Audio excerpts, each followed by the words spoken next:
Selamat pagi dan salam sejahtera bagi kita semua. Yang terhormat Ibu Dr. Haja Ade Rahima M. Hum dan teman-temanku yang terkasih. Baiklah, kami dari kelompok 4 akan membahas tentang pemertahanan bahasa. Berikut penjelasannya. Baiklah, saya akan menjelaskan materi tentang konsep pemertahanan bahasa. Sebagai salah satu objek kajian sosiolinguistik, gejala pemertahanan bahasa sangat menarik untuk dikaji. Konsep pemertahanan bahasa lebih berkaitan dengan prestis suatu bahasa di mata masyarakat pendukungnya. Sebagaimana dicontohkan oleh Dine dalam Chair 1995 pada halaman 153 bahwa menurunnya pemakaian beberapa bahasa daerah di Minahasa Timur adalah karena pengaruh bahasa Melayu Manado yang mempunyai prestis lebih tinggi dan penggunaan bahasa Indonesia yang jangkauan pemakaiannya bersifat nasional. Namun, ada kalanya bahasa pertama atau B1 yang jumlah penuturnya tidak banyak dapat bertahan terhadap pengaruh penggunaan bahasa kedua atau B2 yang lebih dominan. Konsep lain yang lebih jelas lagi dirumuskan oleh Fishman dalam Sumarsono pada tahun 1993 halaman 1. Pemertahanan bahasa terkait dengan perubahan dan stabilitas penggunaan bahasa di satu pihak dengan proses psikologis, sosial, dan kultural di pihak lain dalam masyarakat multibahasa. Menurut Chair tahun 2004, pemertahanan bahasa merupakan masalah sikap atau penilaian terhadap suatu bahasa untuk tetap menggunakan bahasa tersebut di tengah-tengah bahasa lainnya. Pemertahanan bahasa didefinisikan sebagai keputusan untuk tetap melanjutkan penggunaan bahasa secara kolektif oleh sebuah komunitas yang telah menggunakan bahasa tersebut sebelumnya. Lebih lanjut, menurut Bramono dan Rahman, pada tahun 2012 juga menyatakan bahwa pemertahanan bahasa ini merupakan kebalikan atau sisi yang berlainan dari pergeseran bahasa, yaitu suatu komunitas memutuskan untuk mengganti bahasa yang telah digunakan sebelumnya atau memilih bahasa lain untuk menggantikan bahasa yang telah digunakannya. Perkenalkan, nama saya Yosi Pratiwi dengan NIM 180088201006. Di sini saya akan melanjutkan pemaparan materi yang telah disampaikan oleh Saudari Mona Puspita Karina Sitorus. Langsung saja, contoh pemertahanan bahasa di Indonesia. Contoh kasus pertahanan bahasa terjadi pada masyarakat Loloan yang berada di Bali. Kasus pemertahanan bahasa Melayu Loloan ini disampaikan oleh Sumarsono Khair pada tahun 2004, halaman 147. Menurut Sumarsono, penduduk desa Loloan yang berjumlah sekitar 3.000 orang itu tidak menggunakan bahasa Bali, tetapi menggunakan sejenis bahasa Melayu yang disebut bahasa Melayu Loloan sejak abad ke-18 yang lalu ketika leluhur mereka yang berasal dari Bugis dan Pontianak tiba di tempat itu. Ada beberapa faktor yang menyebabkan mereka tetap mempertahankan bahasa Loloan.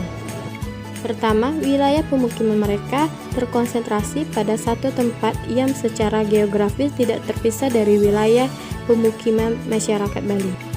Kedua, adanya toleransi dari masyarakat mayoritas Bali untuk menggunakan bahasa Melayu Loloan dalam berinteraksi dengan golongan minoritas Loloan meskipun dalam interaksi itu kadang-kadang digunakan juga bahasa Bali. Ketiga, anggota masyarakat Loloan mempunyai sikap keislaman yang tidak akomodatif terhadap masyarakat, budaya, dan bahasa Bali. Keempat, adanya loyalitas yang tertinggi dari masyarakat Melayu Loloan. Kelima, adanya kesinambungan penggalian bahasa Melayu Loloan dari generasi terdahulu ke generasi berikut. Saya Diano Puspitasari S dengan NIM 180088201010 akan membahas tentang faktor-faktor strategis pemertahanan bahasa. Bertahan atau bergesernya sebuah bahasa, baik pada kelompok minoritas maupun pada kelompok imigran, transmigran, dapat disebabkan oleh banyak faktor. Hasil-hasil penelitian terdahulu menunjukkan bahwa faktor industrialisasi dan urbanisasi atau transmigrasi merupakan faktor-faktor utama.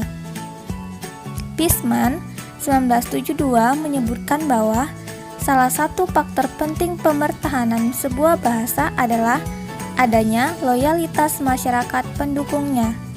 Dengan loyalitas itu, pendukung suatu bahasa akan tetap mewariskan bahasanya dari generasi ke generasi. Selain itu, faktor konsentrasi wilayah pemukiman oleh Sumarsono 1990 halaman 27 disebutkan pula sebagai salah satu faktor yang dapat mendukung kelestarian sebuah bahasa. Konsentrasi wilayah pemukiman merupakan faktor penting dibandingkan dengan jumlah penduduk yang besar. Kelompok yang kecil jumlahnya pun dapat lebih kuat mempertahankan bahasanya jika konsentrasi wilayah pemukiman dapat dipertahankan sehingga terdapat keterpisahan secara fisik, ekonomi, dan sosial budaya. Faktor-faktor lain yang dapat mendukung pemertahanan bahasa adalah digunakannya bahasa itu sebagai bahasa pengantar di sekolah-sekolah, dalam penerbitan buku-buku agama, dan dijadikan sebagai bahasa pengantar dalam upacara-upacara keagamaan. Ada 3 faktor utama yang berhubungan dengan keberhasilan pemertahanan bahasa. Yang pertama, jumlah orang yang mengakui bahasa tersebut sebagai bahasa ibu mereka.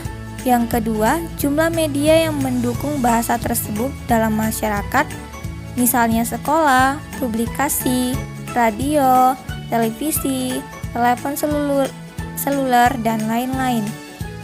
Kemudian yang ketiga, indeks yang berhubungan dengan jumlah orang yang mengakui dengan perbandingan total dari media pendukung.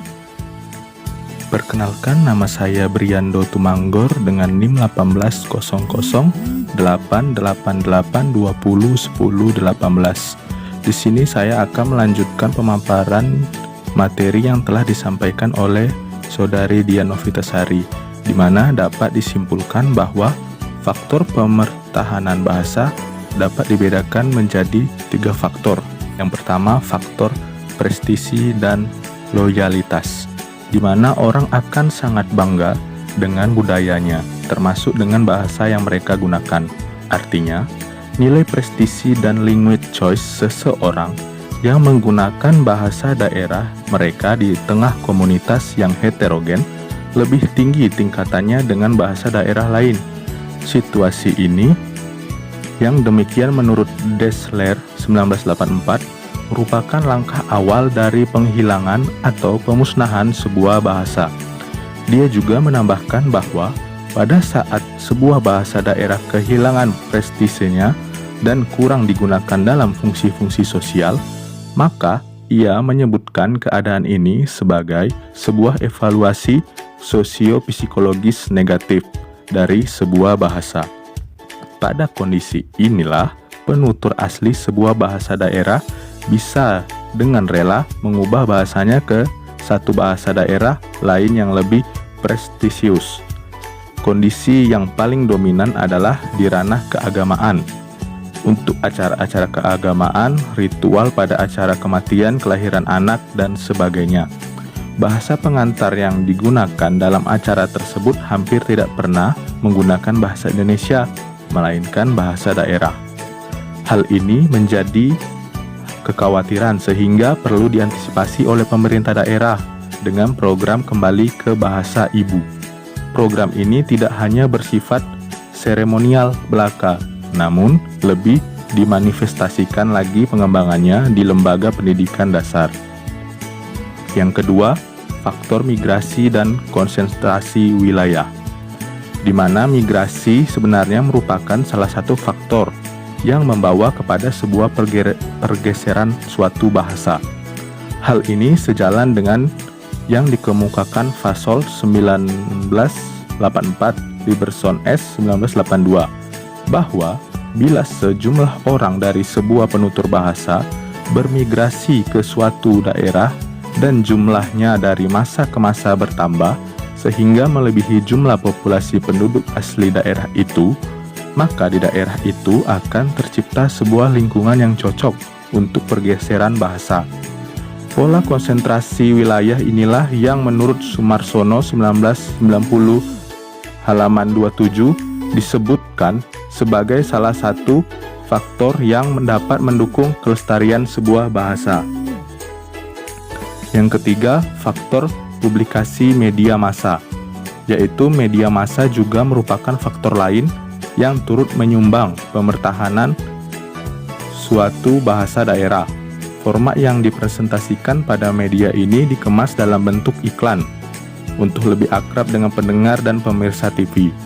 Pihak stasiun radio dan televisi lebih banyak mengiklankan produk-produk dalam bahasa daerah daripada bahasa lain. Situasi kebahasan seperti ini sejalan dengan apa yang dinyatakan Holmes 1993 bahwa salah satu faktor utama yang berhubungan dengan keberhasilan pemertahanan bahasa adalah jumlah media yang mendukung bahasa tersebut dalam masyarakat seperti publikasi, radio, TV, dan sebagainya. Itulah penjelasan dari kelompok kami. Jika ada salah kata, kami mohon maaf. Kami akhiri. Selamat pagi dan terima kasih.